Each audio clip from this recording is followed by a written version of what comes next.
好，好了，坐下吧，坐下吧，坐下吧。好，来，大家还挺热情的哈。本来呀，说实话，第二轮准备了一篇纯那个生活观察段子，完了，第一轮那个读稿的准备2篇嘛，导演组读完稿说，翟亚宁就感觉你冒犯你还没冒犯够啊，说你要是能极限再冒犯一篇，咱就让你讲。我连夜熬一宿，又冒犯了一篇。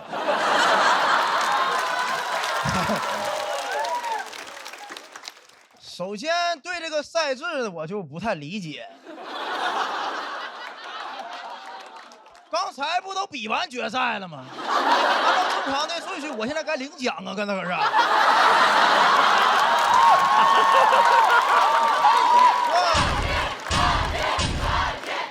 哎呦，这什么感觉呢？就好像我跑100米，完了我刚跑完第一，让前3名们再跑一遍。我跟你讲，朋友们，我最不理解就谁，就这2位兄弟你，还有姐妹你俩就这个位置，我一直对这舞台就不太理解。你俩能看着什么玩意儿？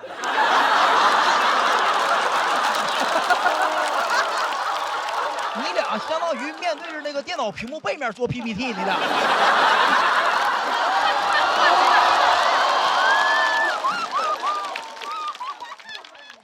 脱口秀这个比赛综艺比10年了哈，比10年了。郭麒麟老师，哎，是不是台上无大小，台下立规矩？来，快！该有人冒犯这5位评委了，是吧？哎，朋友们，段子都是假的啊！咱5位叫气氛组组长是吧？哪次气氛是你们带起来的？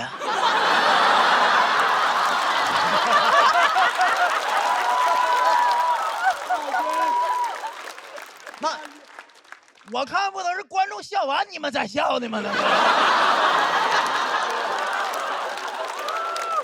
而且是吧，我比2年了啊，就这5位嘉宾，我发现就是意见议论呐，就是这个对段子的意见评价没有出现过分歧过。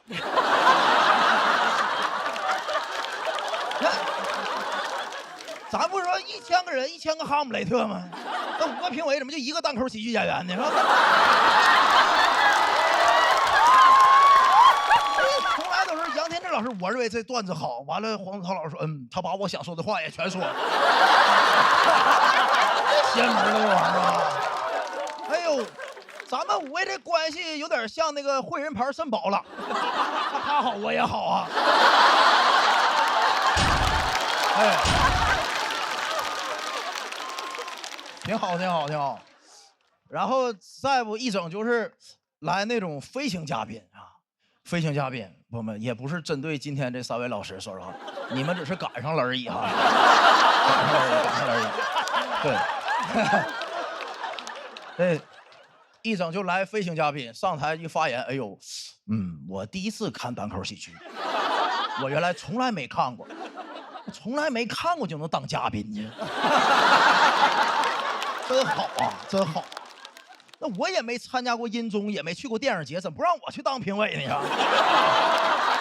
哎呦，你要按照这个逻辑，黑灯那最适合当评委的。大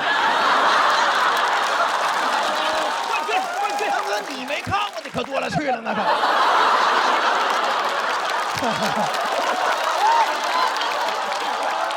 真开心啊！当然，最难受的呢，倒不是这些，最难受的就是每次咱们讲完段子，人得跟咱 talk。哎呦，这个环节，这个聊天真是折磨，这是。就是什么呢？就是你看，你们也不关心我们。你看，你们，咱说心里话，你也不关心我们，我吧也确实不在乎你们。哎呀，那就是硬问呐，我就搁这硬谢谢。哎呀，我的妈！就是说一种感觉嘛，行婚确实难受，朋友们，确实难受，难受啊！不对，放下，完了，没有意义，咱们快快乐乐的给他讲完啊，快快乐乐给讲完。哎，我感觉朋友们，你看脱口秀综艺比赛10年了，咱就把规矩改一改啊，没有什么意思。你看他老问啥问题，咱们的生活谁关心呢？那5位老师那生活大家都可关注了呢，是吧？咱就玩点大，你看以后咱笑了，光他给咱投1灯，奖励咱问他一个问题。你不就奔着好看来吗？而且咱们脱口秀演员一问就能问到点子上，你知道吧？是吧？我问问郭麒麟老师，怎么那个德云社搭档怎么又拆了？那是怎么事呢？是吧？孟老师，咱更喜欢跑男还是更喜欢桃花坞啊？是吧？你看最优秀的经纪人和最优秀的影视演员姚老师，你说为什么中国电影现在这么多明星，票房靠那个动画片撑着，这是怎么回事呢？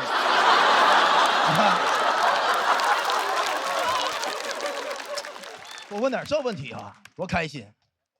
当然了，哎，不光就是我们台前的一些演员和老师，咱这节目幕后的导演组也做了不少努力啊，那我也不能放过他们呢。每次脱口秀比赛都要录那个真人秀，你们知道吗？知道。真人秀是这世界上我认为最假的东西。还记得那个宣传片吗？还大家挺爱看那个选手集结啊，所有选手去天台上斗志昂扬，我要击败小鹿，击败付航。咱们要拍，咱能不能按照顺序拍？就先集结再比赛。我拍那个的时候，第1轮比完了。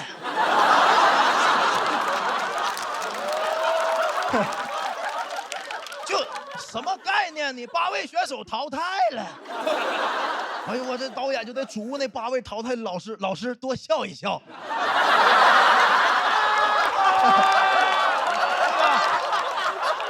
龙哥，这段子给你写的，我懂你啊。不光让人笑一笑，完了本来就没有什么成绩，总得让人来看，你说有什么意义？我的妈！我就没见过哪个单位把员工开除了还让人去年会表演节目的。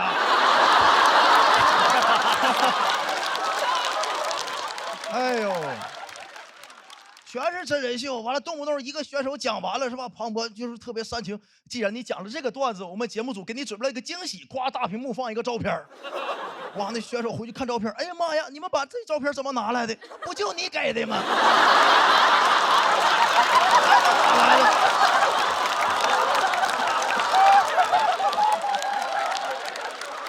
哪能找来这照片啊？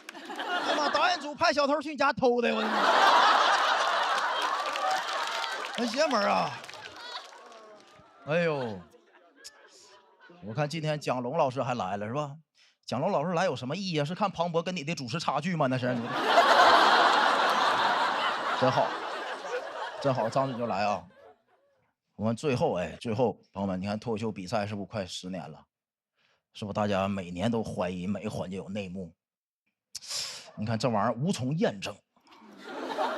我想了个招儿，咱最后一轮，我这是本年最后一个段子了，在线上，哎，咱们能不能陪我玩把大的？我想想就兴奋，哎，真的朋友，我当时想的时候半夜2点、4点都没睡着觉呢。所有投票的朋友们，哎，咱把票全给我灭了。比赛10年了，我没见过0票长什么样。哎，朋友们，咱玩起来，这够意思，咱全灭了，0票，我跟你讲，朋友们，能创造历史。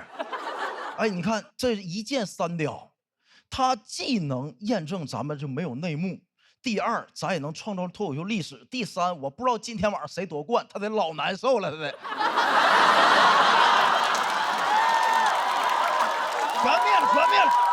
全灭了，来，咱就玩把大的，朋友们，你告诉我。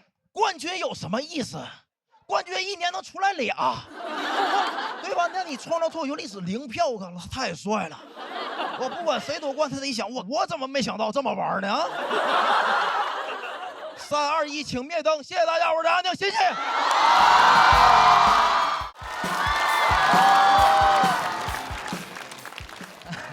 哎，大家好，我是刘仁成。翟佳宁这个。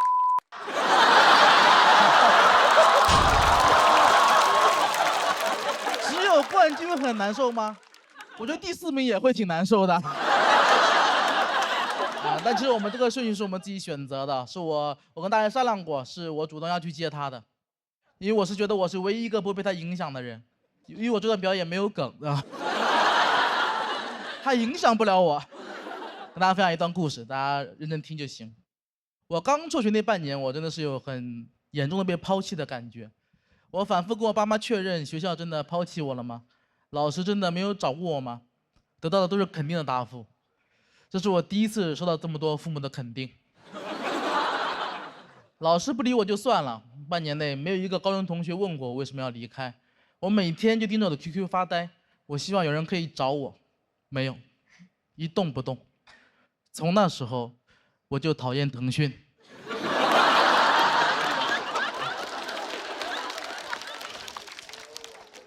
去年节目结束之后，我就很想回一趟母校。其实我还是很想看我的老师，我其实没有那么怨恨他，而且我也很想念我高中生活中最重要的那个部分——食堂。二中食堂有我这辈子吃过最好吃的鸡蛋饼，我很想念它。我想，我的思念是一种饼。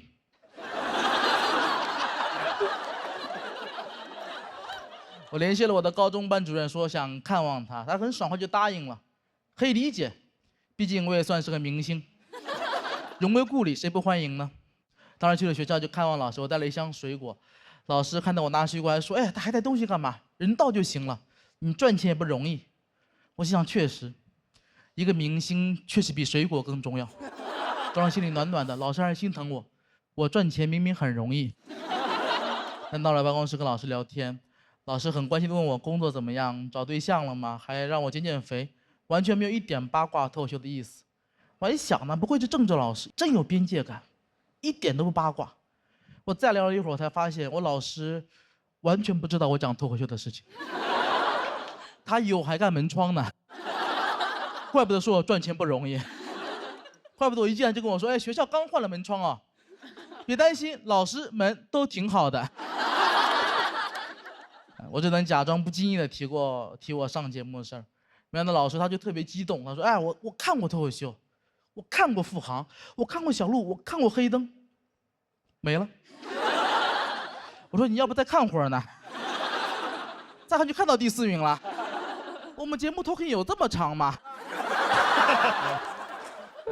我本来也不好意思当他面说我讲脱口秀的事儿，那老师很激动，他就一定要找出来，我就找了我第1段脱口秀去年的胖子门窗给他看。老师看了半分钟说：“哎，不对，这个人我也看过。”哦，你也干门窗，你也是长哦，你也是刘仁成。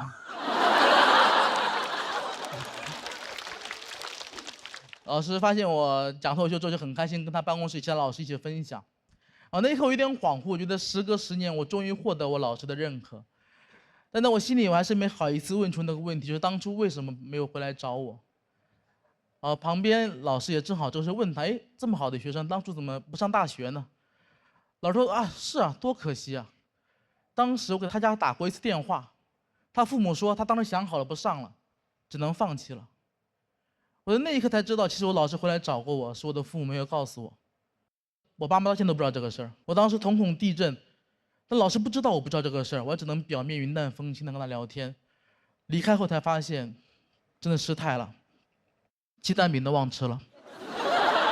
我也从那天才知道，原来我爸妈隐瞒了我，很残酷，就是有这种被父母欺骗，还有一点背叛的感觉。回到家，我面对我妈做的香喷喷的可口的饭菜，我的胃口还是没有受到一点影响，全吃完了。我父母真的到现在都不知道这个事儿，他们可能会看节目才知道这个事儿。但我并不生气，我实在是告诉他，就是我并不生气。当然，辍学是我提的，我父母做了他们觉得对我最好的决定，他们是为了我好。大家也不用可怜我，真的不用可怜我，我现在赚钱很容易，这就够了。而且我回想了一下，这个时候我也有责任。那时候我跟我的父母在互相试探，我经常没事就问我妈：“老师找过我吗？”我妈说没有。那你后悔了吗？那没有。所以我父母他不是放弃了我，他是被我的演技给骗过去了。我不是被抛弃了，我只是跟七夕一样，我们演戏太好了。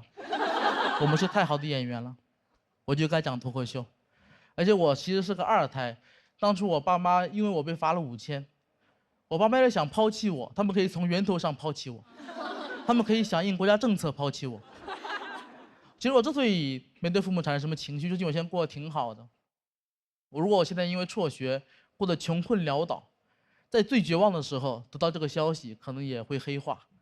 从那天开始，胖子门窗再也不上门安装了。我要夺回属于我的一切，开始人生新篇章。第1章，成人高考。当我遇到脱口秀，我人生前20年都是自卑度过的，直到我遇到脱口秀，我终于有了一些值得自豪的事儿。我有了很多演出，我出了专场，我上了节目。我一直感觉脱口秀像一个慈祥奶奶给我喂饭一样，跟我说：“孩子，够了吗？孩子，要不要再吃一点？”我一边摸着肚子一边说：“真的都给我吗？我是一个江西人，我从小就是外地人，我长得不好看，小时候的衣服很脏，我很胖，我学历也很低，我连话都说不清楚，我真的值得拥有这一切吗？”脱口秀五洲嘴跟我说：“你是王炸比赛冠军，你是年度播客主播，你是喜剧王单口第1季的第4名，第2季的第5名。”刘仁成，你是真的很不错，谢谢大家，我是刘仁成。Hello， 大家好，于洋宇。哎，最后一场了，我也不给你们整那些花里胡哨的。我知道你们现在确实不太喜欢看那些流程啥的。我有时候上台就感觉你们那个眼神就是说赶紧打起来。你别自我介绍，我知道你是于翔宇，梗呢。然后我自己平时确实也比较烦一些表面功夫，我不知道你们有没有遇到过那种，就是有人在你面前抽烟，然后他会装作很在乎你的感受，在那。我本来都没闻到，1、3全上我脸上了，就怎么能把这种明明是损人利己的行为演成是一种大公无私、乐善好施啊？我这好烟大家都尝尝，啊，这就是利群。然后抽电子烟的就更烦，他觉得这个就不是2手烟，就直接当着你面抽，有时候在办公室抽，在饭桌上抽，你就感觉旁边坐了个加湿器。然后电子烟就是太方便了，我不知道你们见过没有，之前很多人用个链子直接把电子烟挂在胸口，我这真的很酷吗？这也太傻了吧！这跟那种把烟夹在耳朵上的土鳖有什么区别？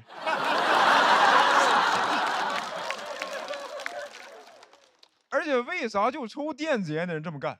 这么多年，我从来没有见过一个抽真烟的大哥，在胸口挂一条中华。来哥们儿，哥们儿。而我有时候现在觉得这个抽真烟的人都贼勇敢，就大家明知道它非常有害，会肺癌，会影响生育，还是会抽。你感觉大哥在那点一根，每一口就是老子今天就干死我自己，孩子也不要了。我自己家的香火自己踩断。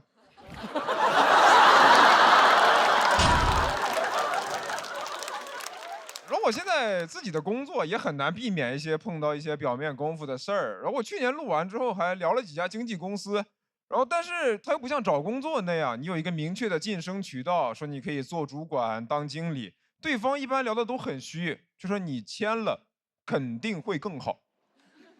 没了。我说你好歹给我画个饼呢，说祥子你就跟着我好好干啊，让你3年做李诞，5年当李现。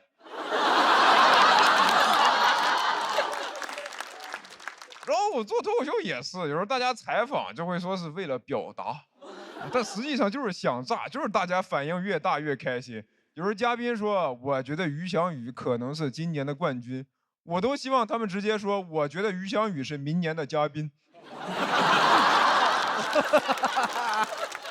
就是台上的人有时候真没那么 real， 挺虚伪的。就我最讨厌的就是看演唱会的时候叫我喊 encore， 我不喊你不是也会出来吗？你最火的歌还没唱呢，我蕊炮都看见了。然后我有次去看演出，就是一直拖，怎么喊都不出来，我地铁都赶不上了。我总不能到时对着地铁喊 encore 吧？一帮人在站台拿着荧光棒对着空空的铁轨 encore。 车开过来之后，司机从玻璃门里缓缓走出，感谢车迷朋友们的期待，真的是最后一班喽。然后现在有时候你在家看电视也很容易被忽悠。我不知道你们发现没有，现在很多综艺啊、电视剧那个钱感觉都花在宣发上面了，那个宣发动不动就又爆了啊！这个阅览量、播放量破10亿，不是全中国才多少人呀？按这个数据，那我姥都得看过这些综艺啊。老太太在楼下遛弯，收音机外放音综，啊 ，Put your hands up， 我姥在那儿。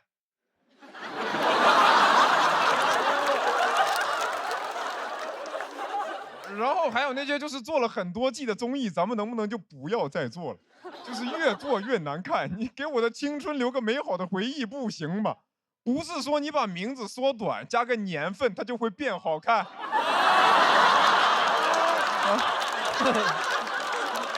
那我明年录节目写不出段子，我就改名。我说大家好，我是翔2026。然后我就发现，你在这个互联网时代，好像就是你有钱，你就是可以掌握更多话语权。我不知道你们还记不记得，我去年被骂上过一次热搜第1，啊，然后当时有朋友跟我说，要不要找人处理一下？我一听价格，我说我一人做事一人当。然后你就感觉现在每天在上网看消息的话，每天就是一堆跟你生活没啥关系的破事儿，在那热，爆，官宣。就还不如全放天气预报呢。你官宣40度热爆了。然后你有时候真的看到一些什么明星黑料啊、企业丑闻或者什么负面的事儿，然后你看着看着它就没了，啊，你就感觉好像是在路边看人吵架，然后俩人直接消失了。那我不就更好奇了吗？我更想看了。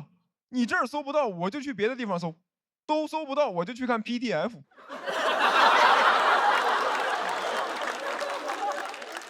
然后这种事儿多了之后吧，我现在这个逆反心理就越来越重。有时候每次一有什么事儿出来，我说你既然想让这个事儿处理一下，那我得让你多花点儿。我看看是你钱多还是我话多。我每发一条，你都得多雇俩水军。我每句话的意思都是您破费了。啊，我朋友问我说你抱这个手机干嘛？我说我流量变现。啊，我一句话让一个男人为我花了18万。反正谁要靠撒钱玩劣币驱逐良币，我就让他看看什么叫良币驱逐傻币。大家好，我是王悦。今天穿裙子了，好看吗？好看吗？好看。我也觉得好笑。热搜预定啊，王悦穿裙子纯好笑，真的。我上次穿裙子是20年前。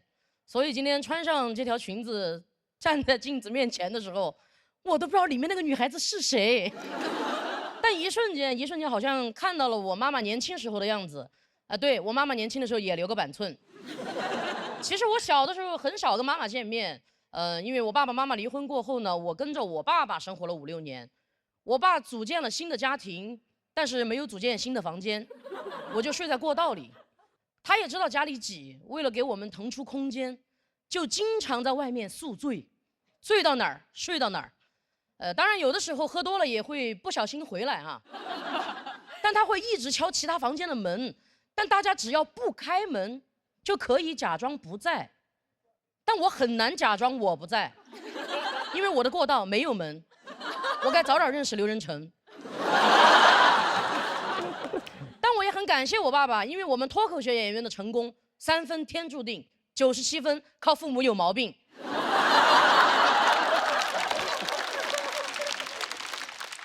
我那个时候就会经常盼着寒暑假去找我妈妈，她换着工厂打零工，干到哪儿睡到哪儿，我就跟她一起挤在那个8人宿舍的一个上铺。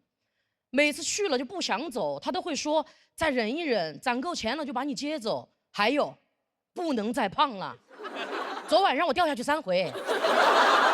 我有一次去找他，我们俩一起洗澡，开开心心的，他站在我后面给我搓背，2个人一前一后，像2个可爱的卡皮巴拉。但他搓着搓着，突然就沉默了。我还没反应过来，他歘的一声就冲出去了，连衣服都没有穿，就开始拨通电话骂对面的人，卡皮巴拉一顿噼里啪啦，拿起来就骂，你凭啥这样对他嘛？他不是你亲生的时候，你是个啥东西？我当时站在那个厕所里面，我说我去，我妈是个 rapper， 但我一听就知道对面那个人应该是我爸爸，我也开始害怕了。我说你赶紧挂了，他不挂，还一丝不挂。我也只好冲出去，一把把手机夺过来给他摁掉。我说你干什么呀？你怎么突然骂他？他说你知不知道，你背上有一个这么大的手掌印，我一看就知道是谁的。妈妈太熟悉了。我说那你骂了他，我怎么办呢？我妈当时就拍着我的肩膀说，不怕了，怕个毛线，外婆家拆迁啦。Show time。他说你最多再等我1个月，我就能把你接走了。我说啊，还要1个月？那你怎么不等到1个月过后再骂他呢 ？Show time later。但我那次回去，我的心情其实轻松了很多，因为我就感觉再撑一口气，马上就可以出月子了。我妈也知道，她没办法给我360度的保护，一咬牙给我买了一件名牌 T 恤，361度，纯白色，我从来都不舍得穿。有一天，同学跟我说，跟外校有一场5v5的比赛，我一听有外校的，我穿着361就去了。到地方一看，不是打篮球，是打群架。我到的时候已经打起来了，我不敢打，也不敢拉。这个时候不知道人群里面哪里飞过来一只拖鞋，我看着我又跃下去了半边胸，上面印了一个巨大的鞋印子，像被谁踩瘪了一样。但我已经顾不上这个了，因为这是我最心爱的衣服。我当时眼泪都要掉下来了，幸好我一眼就找到它的主人，我看谁没穿鞋就是谁的。没想到他说：“你看什么看？有本事你就还手啊！”我低头看着地上那只拖鞋，上面那个标志我认识啊，那个标志。我一拼下面的字母 NIKA， 耐卡。你穿山寨耐克，我这可是正版361啊！我当时抄起地上那只耐克，我就开始 just do it。我说我今天3你61度啊！耐克怎么拼的？我今天跟你拼了。但那天我前脚刚回家，后脚我爸爸看我一身泥，他非常自然的、非常习惯性的反手给了我一巴掌。但那一次是他打了我那么多次，老子第一次没有掉眼泪，因为当时我脑子里面只有6个字：外婆家拆迁了。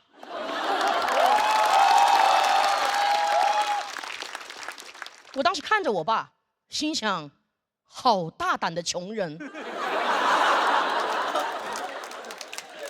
我没想到他居然问了我同样的问题，他说：“你看什么看？有本事你就还手啊！”我可能确实是一个没有本事的人。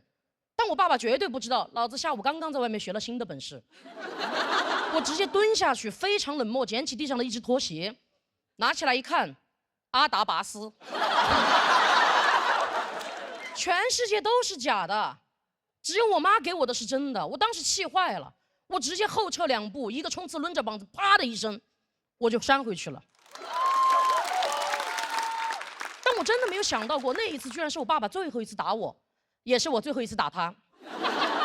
但朋友们，我跟我妈妈现在都过得很好，虽然小的时候一些习惯还在，就我现在走过那个上场通道还会困一下子。当时我住在过道的那5、6年里面，灯总是坏的，也没人修，是我做了单口演员过后，每次上台都有一束那么亮的光能把我照死。我现在散光。但其实外婆家拆迁啊，是我妈妈给我编造的一个美丽的谎言。那个时代，她能把我接走，是我妈实在走投无路，她决定再赌一把，走进了我们那个小城市里面最大的赌场——婚介所。那天她化了一个淡妆，站在婚介所里面做起了自我介绍：“我叫张然丽，今年41，我有一个15岁的女儿，我想找一个老实本分的人，能接受我女儿，跟我一起供她读书。”我妈用她没有选择的选择换来了我有更多的选择，我才有机会一口气撑到这里，站在这个舞台上做自我介绍。我要告诉全世界的爱奇艺 VIP 用户，我是王悦，今年29岁，是一名单口喜剧演员，希望大家能够记住今年的喜剧之王悦，谢谢大家。好，大家好，我是嘻哈。好，接下来我们就最后一起狂欢一下，可以吗？好，给这场比赛画一个圆满的句号。想跟大家分享一个事情啊，前几天因为就上节目的事情，我也上热搜了，热搜词条嘻哈离婚。很抱歉占用公共资源。我没有想到自己这么快就说上了这句话。第二天一醒来，营销号词条更过分：嘻哈离婚，独自抚养2个女儿。很抱歉占用房主任的2个女儿。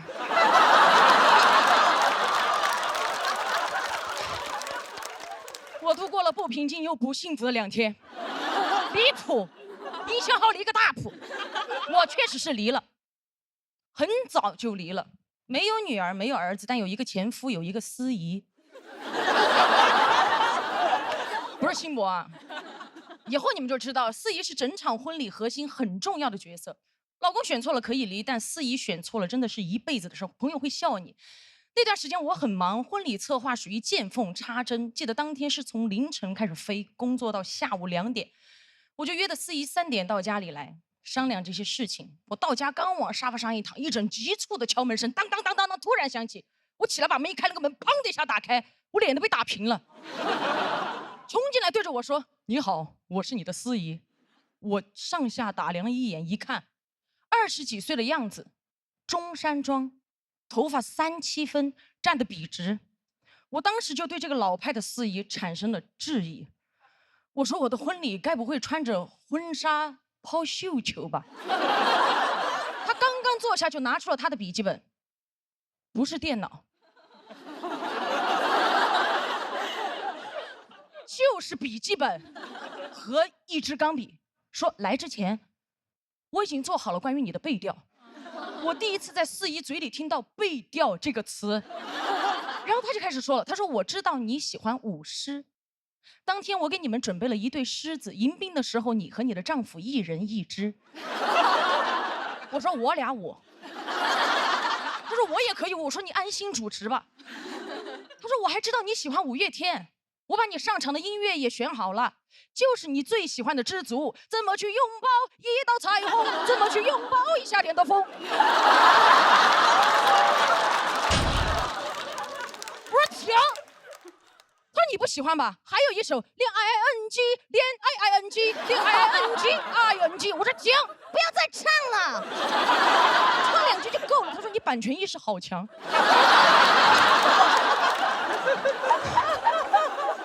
我说这个不是版权问题，哥，我到时候会准备好，我会发给你。他很开心，很爽快，直接就说到了。那我们就说抢亲环节，我直接告诉他，其实抢亲环节我不太想要，因为布置婚车婚房很麻烦，你记住。他当时听到打了一个响指，对我邪魅一笑，他说：“我都给你准备好了，婚车你到时候就用28大杠自行车。”我说28大杠，他说你不会骑是不是？很简单，你就，然后再跨过来就好了嘛。我说不是骑车的问题，他说那我先下来。下车他就跟我说，车子都好解决，主要是婚房。我要是没有的话，他甚至可以介绍一套给我。我说你主持个婚礼还顺带干中介，他说你不懂，只要你幸福，我做什么都可以。你是不知道这一单对我来说有多重要。现在年轻人结婚的越来越少，你这单做不成，我就快没饭吃了。我还有老婆，还有儿子。我当时听到他说这，我一下理解了。我说行，他说我还有个外孙女。我说等一下，等一下。我当时觉得他已经疯了，想做成我这一单。我说其实我实话告诉你，主要是我的预算有限。他说什么预算？不要预算，你这一辈子就结1次婚。现在看来。当初他话还是说早了，他都说到这儿了，我也直接告诉了他，我说其实我这个婚礼于我来说，其实再怎么办都是不完整的，因为有些人我想邀请的人，他就是来不了。他说谁？我说我的外公。他说他在哪儿？我说死了。他说死了都要爱。这首歌放在婚礼上也可以，也是你喜欢的阿信的。我说信。他说什么信？我说不重要。好了，我说我的外公看不了我结婚，其实真的就会是我一辈子的遗憾。他走了这么久，甚至都没有来我梦里看过我。他说你怎么知道他来不了？再说梦是反的，你太想他，他就来不了。只有你把他放下了，他才会来。所以你要办婚礼。我当时已经没有什么耐心了，心里已经想好要换司仪，我就把他打发走了。关门前我说走吧走吧，后面写信联系吧。心力憔悴，真的非常累。当时把他推出去，把门一关，瘫倒在沙发上，还没回过神，梆梆梆敲门声又响起，我气到弹起来又开门，一打开门我说谁呀？一开门，一个西装革履的先生说：“您好，我是您的司仪。”老子当时火都上来了。我说：“你同事刚走，你没看见吗？骑着28大刚走，你没看见吗？”他说：“我同事不对呀，只有我呀。你约的3点。”我低头一看表，确实才3点。回过神来，原来刚刚只是在沙发上做了一个噩梦，还好不用舞狮了，这个司仪就正常多了。我跟他当天聊完，我就定下了他。很快。婚礼的前一天晚上，我就非常想念我的外公，然后我就开始翻照片，越翻越不对。外公年轻的时候跟我那天梦里的司仪长得很像，但很模糊，所以那个梦里到底是不是他来，他到底有没有来看过我，到现在都不知道。但是婚礼当天一切都很好。婚礼进行曲响起来的时候，我的耳边甚至响起了恋 IING， 我就知道当天外公和窦尔顿至少来了一个。来参加节目前，我因为没有办法照顾家里的猫啊，我就买了几个监控安在家里。那个监控比较高级，录入人脸之后就会有详细的显示某某在客厅，某某在厨房。安好的第2天，我的 app 上推送陌生人闯入，我赶紧打电话给爸妈。爸妈说这不见鬼了吗？哪儿有人啊？排查下来发现监控识别到了客厅外公的遗像。真见鬼啦！后来爸爸把外公的遗像放到监控面前，录入人脸。录入外公之后，就真的再也没有收到过陌生人闯入的提示。前段时间第1赛段播出的时候，我当时正在上海，当时我收到一条监控 app 的消息是外公在客厅。就在那一刻，我就知道我的外公也许并没有错过我人生的每一个重要时刻，比如我的婚礼，比如现在。谢谢外公，我是丫丫，谢谢大家，我是嘻哈。爱情。